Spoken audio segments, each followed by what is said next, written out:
Welcome to Japanese Cooking 101. Today we are making tuna cream pasta.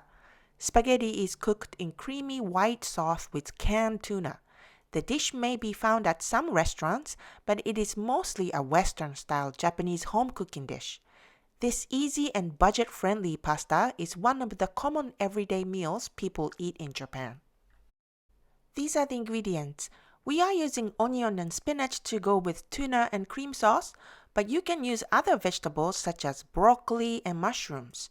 For ingredients and complete recipe, please visit our website japanesecooking101.com. Let's get started. Slice onion thinly and mince garlic.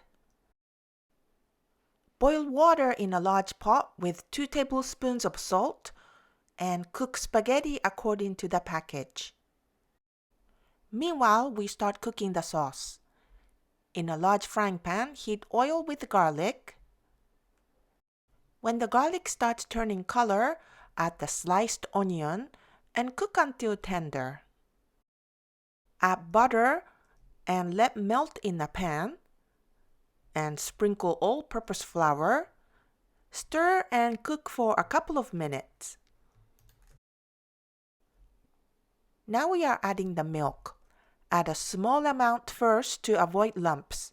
Stir and then add the rest. Heat the milk for a little while, stirring constantly. Then add canned tuna.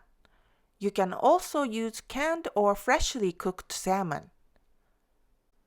Add some baby spinach, or if you are using regular spinach or broccoli, quickly boil separately before adding to the sauce. Season with salt and pepper.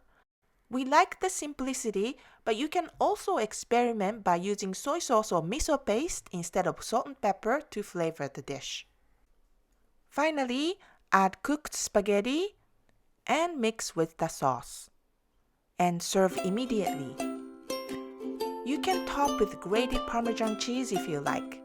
It's so easy to make with simple ingredients you already have at home. Try this one tonight. 美味しい。美味しいね。